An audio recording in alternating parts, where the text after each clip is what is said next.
Hello everyone. तो अगर आपके मॉक में मार्क्स नहीं बढ़ रहे हैं, आपकी तैयारी बशर्ते काफ़ी अच्छा है, सारे चैप्टर को आपने पढ़ लिया है सारे सब्जेक्ट में, फिर भी अगर मॉक में आपके नंबर नहीं बढ़ रहे हैं या एग्जाम हॉल में आपके क्वेश्चन आते हुए भी छूट जाते हैं, स्पीड मेंटेन नहीं हो पाता है, या तो स्पीड मेंटेन करने के चक्कर में आपकी एक्यूरेसी मेंटेन नहीं हो पाती है, जिस वजह से अगर मार्क्स आपके कम आ रहे हैं या मतलब मॉक्स में मार्क्स बढ़ ही नहीं रहे हैं, तो खासकर ये वीडियो आपके लिए है। और साथ ही साथ जो व्यक्ति अगर तैयारी के फील्ड में कॉम्पिटिटिव दुनिया में पहली बार आया है या उनको थोड़ा मोड़ा पढ़ लिए है और उसके बाद उनको प्रॉब्लम है कि भाई हम मॉक कहाँ से लगाएं, या मॉक लगाना चाहिए कि नहीं लगाना चाहिए, या सिलेबस पूरा होने पर मॉक लगाएं, या मतलब 2-4 चैप्टर पढ़ देने के बाद ही मॉक लगाएं, या जस्ट स्टार्टिंग से ही मॉक लगाना शुरू कर दें।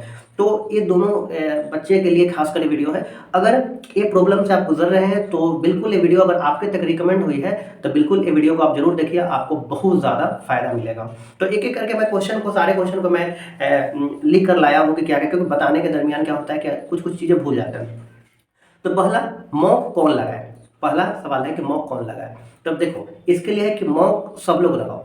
अब जैसे जिनका तैयारी हो रखा है, जैसे मान लेते जो मैथ्स में, रीजनिंग में या इंग्लिश में, सारे सब्जेक्ट में अपना सारा चैप्टर पढ़ लिए हैं, लेकिन चैप्टर सारे पढ़ने के बाद जब वो मैथ्स के परसेंटेज पढ़ते हैं तो प्रॉफिट लॉस भूल जाते हैं। अगर प्रॉफिट लॉस परसेंटेज पढ़ लिए हैं तो बाकी CISI भूल जाते हैं, और अगर पूरा अरिथमेटिक रिवीजन कर दिए हैं तो भूल जाते हैं अपना एडवांस, और अगर मैथ्स पूरा रिवीजन कर लिया है तो उधर इंग्लिश चौपट हो जाता है।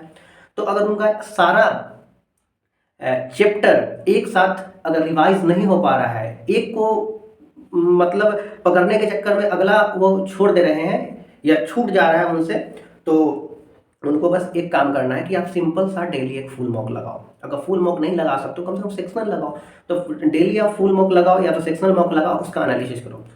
आप चैप्टर मत पढ़ो, चैप्टर पढ़ना बंद कर दो, क्योंकि हम जान गए हैं कि साल 2 साल से जरूर चैप्टर पढ़ रहे होगा, लेकिन चैप्टर पढ़ने के बाद भी उससे क्या हुआ, फायदा नहीं हुआ। पूरा एक साथ सारा टॉपिक एक साथ आपके दिमाग में नहीं रहा, उसका कंसेप्ट नहीं रहा, तब तो मॉक में मेंटेन नहीं हो पा रहा है या एग्जाम हॉल में आप परफॉर्म नहीं कर पा रहे हो। तो आप चैप्टर पढ़ना छोड़ो। एक एक चैप्टर ऐसे जो टीचर्स लाते हैं कि भाई 20% का मोस्ट इंपॉर्टेंट क्वेश्चन, ऐसे ये सब चीजें ना करना छोड़ो और चुपचाप आप मॉक लगाओ। एक 1 आवर का एक मॉक लगाओ, जितना उसको डिटेल में एनालिसिस करना है उतना डिटेल में एनालिसिस करो। ये एनालिसिस से जितना बढ़िया से करोगे उतना ही ज़्यादा अगले मॉक में आप अच्छा परफॉर्म करोगे। तो मैं तो कहूँगा 1 घंटे आप मॉक लगाओ, और जितना आपको हो सके आपका किस लेवल का उस मॉक में नंबर आया उस बेसिस पर आप उसका एनालिसिस करो, ठीक है। और दूसरा चीज़ है कि मॉक केवल क्या जिनका सिलेबस पूरा हो गया वही मॉक लगाएंगे? नहीं, बिल्कुल नहीं। जिनका 2-3 चैप्टर जस्ट अभी मैथ में पढ़े या किसी भी चैप्टर में पढ़े, फिर भी आप मॉक लगाइए। भले आपके मॉक में 10 नंबर आ रहे हैं, 5 नंबर आ रहे हैं, 2 नंबर आ रहे हैं, फिर भी आप मॉक लगाओ। मॉक से बहुत फायदा होगा, मॉक से ही फाइनली तैयारी होगा, मॉक से ही आपके सिलेक्शन होंगे। बाकी पढ़ने से कुछ नहीं होगा। पढ़ोगे भूलोगे, पढ़ोगे भूलोगे, ये पूरा सिलेबस जो है एक तरह का समंदर है। दूसरी चीज है कि जो जस्ट अभी नए फील्ड में आया है, जस्ट मान लेते हैं कि आज से तैयारी करना शुरू किया है, तो वो क्या करे भाई, आप भी मॉक लगाओ। सबसे पहले आप मॉक लगा कर देखो। मॉक लगाने के बाद देखो कि कैसे किस तरह के क्वेश्चन आते हैं, ताकि अब कुछ पढ़ोगे, कोई चैप्टर पढ़ोगे तो फिर लगेगा कि नहीं ऐसे ऐसे ही क्वेश्चन बनते हैं, हमको क्या पढ़ना है क्या नहीं पढ़ना है। आपका एग्जाम के क्वेश्चन का पैटर्न पता चलेगा, तो आप मॉक लगाओ। लेकिन आप सप्ताह में 1 दिन मॉक लगाओ। अगर जस्ट नए नए शुरुआत में उतरे हो, जिनका 3-4 चैप्टर पूरा हो रखा है सब सब्जेक्ट में, वो सप्ताह में 2-3 मॉक लगाओ। और जिनका सिलेबस लगभग पूरा हो गया है वो डेली एक मॉक लगाओ, एनालिसिस करो। उनको तो हम कहेंगे अब एक्स्ट्रा पढ़ो ही नहीं, बस मॉक लगाओ और उसका एनालिसिस करो। दूसरा, मॉक कहाँ से लगाए भाई? तो मॉक कहाँ से, बहुत सारे प्लेटफॉर्म है, बट मेरे को सबसे अच्छा लगता है टेक्स्ट बुक। तो आप चाहो तो टेक्स्ट बुक को प्रीफर कर सकते हो, क्योंकि उसमें काफ़ी अच्छे से एनालिसिस किया होता है, जिसलिए हमको टेक्स्ट बुक ज़्यादा अच्छा लगता है। फिर उसके बाद अब एनालिसिस कैसे करें भाई साहब? एनालिसिस देखिए, पहली बात यह है कि मॉक तो लगाने में आप लगा लोगे, चलो आप पूरा ऐसा लगेगा कि भाई चलो मॉक लगा लेते हैं, मॉक लगाते हैं, कितना नंबर आता है, इस तरीके से सोचकर आप मॉक लगा लोगे। लेकिन एनालिसिस करने में आप क्या हो जाओगे, थोड़ा सा आपके अंदर लेजीनेस आ जाएगा, आलसपन आ जाएगा आपको एनालिसिस करने में। बट याद रखिएगा, मॉक लगाने के से कुछ नहीं होगा। आप मॉक लगाते हो, मॉक लगाने के बाद कल दोबारा मॉक लगाओगे, परसों दोबारा मॉक लगाओगे, ऐसे मॉक लगाते जाओगे। आप एक्सपेक्ट करोगे कि भाई मेरे मॉक में नंबर क्यों नहीं बढ़ रहे हैं, तो वैसे आपके नंबर नहीं बढ़ेंगे, क्योंकि आप जितने पर लाइज कर रहे हो आप वापस उतना ही पढ़ो। क्यों? क्योंकि आपने कुछ नई चीजें गलत किया या कुछ चीजें था कंफ्यूजन, वो आपको कंफ्यूजन ही रह गया, आपने उसको एनालिसिस किया ही नहीं, आपने उसको लिखा ही नहीं, वापस याद किया ही नहीं, उस कंसेप्ट को पढ़ा ही नहीं, तो आपके नंबर कैसे बढ़ेंगे? तो मॉक लगाने के बाद एनालिसिस उसका बढ़िया से करना है। वो बढ़िया से करना है। मैं तो कहूँगा मॉक लगाने के बाद आप 4 नोटबुक लेकर आओ और 4 नोटबुक लेकर आके चारों सेक्शन का रीजनिंग, मैथ्स, इंग्लिश और जीएस चारों सेक्शन का जो क्वेश्चन आपके गलत हो जाते हैं वो क्वेश्चन को आप वापस रिपीट करो, मतलब उसको लिखो, लिखने के बाद वापस देखो कि आने वाले समय देखो मेरे पास भी है ऐसे, जब कोई मॉक में मेरे क्वेश्चन गलत हो जाते हैं तो देखिए हम 4 नोटबुक रखे हैं ऐसे, और चारों नोटबुक में क्या करते हैं, इसको हम क्वेश्चन को लिखते हैं कि अगर मॉक में मेरे जो क्वेश्चन गलत हो जाते हैं, और दोबारा कोशिश करो, एक कसम खा लो कि दोबारा ये क्वेश्चन अगर कोई और मॉक में आता है तो हमारे गलत ना हो, जिस वजह से आपके क्या होगा, मार्क्स इनहेंस होंगे। तो ध्यान रखिएगा कि क्या करना है आपको, कि मॉक लगाने के बाद मॉक एनालिसिस। अब बात यह है कि भाई कितने देर मॉक एनालिसिस करें, 1 घंटे, 2 घंटे, 3 घंटे, तो मैं कहूँगा आप जितना देर दे सकते हो मॉक एनालिसिस में उतना देर टाइम दो। मान लेते हैं कि कोई चैप्टर का मैथ्स आपसे नहीं बना, तो टॉपिक, स्पेसिफिक टॉपिक को थोड़ा सा आप एनालाइज करो, उसको वापस एक 10-15 मिनट का वीडियो देख लो भाई, ऐसे कर करके करो। मतलब ऐसे मान लेते हैं मैथ्स में 10 क्वेश्चन गलत हो गए, तो इससे आज वाले दिन में 3-4 जो क्वेश्चन था उसको हमने डिटेल में देख लिया, 2-4-5 क्वेश्चन था थोड़ा ऊपर ऊपर देख लिया, फिर अगले दिन 3-4 तो गलत नहीं होंगे, जो वो उसमें ऊपर ऊपर देखे तो उसी का गलत होने का चांस है, फिर उसका भी ऐसे करके देख लेंगे। तो ऐसे कर करके आप देखोगे तो आपका एक समय आएगा कि ऐसे करते करते ही अपने आप तैयारी हो जाएगा, लेकिन आपको पता नहीं चलेगा कि आपने तैयारी कब किया। तो इस तरीके से आप एनालिसिस करो, और एनालिसिस डिटेल में करो। कम से कम 1 घंटे का मॉक में 2 घंटे का एनालिसिस, तो कम से कम 2 घंटे का, उससे ज़्यादा देते हो तो आपको ही फायदा होगा।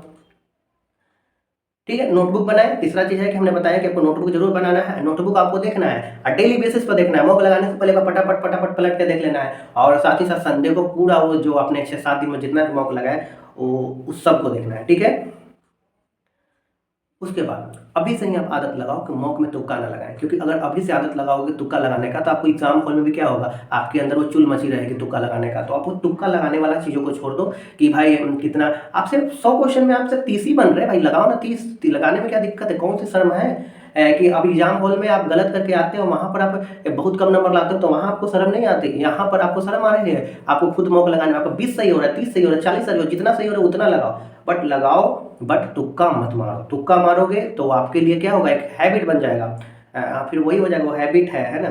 तो तुक्का लगाना छोड़ दो। हाँ, तुक्का कहाँ पर लगाए ये ध्यान रखना। जैसे मान लेते हैं कि आपके पास 4 ऑप्शन है, 4 ऑप्शन में 2 ऑप्शन को आपने एलिमिनेट कर दिया, ठीक है, और 2 ऑप्शन बचा। 2 ऑप्शन में एक पर लग रहा है कि 75% चांस इस पर है, एक को लग रहा है 25% चांस है, तब वहां पर आप गो कर सकते हो उस 25% पर। वहां पर उसको तुक्का नहीं बोलेंगे, उसको बोलेंगे भाई थोड़ा रिस्क लेना है ना, तो कभी रिस्क ले सकते हो, बट आपको तुक्का नहीं लगाना है। तुक्का लगाओगे आपको बहुत दिक्कत होगा। तो तुक्का लगाने का अभी से आदत छोड़ो।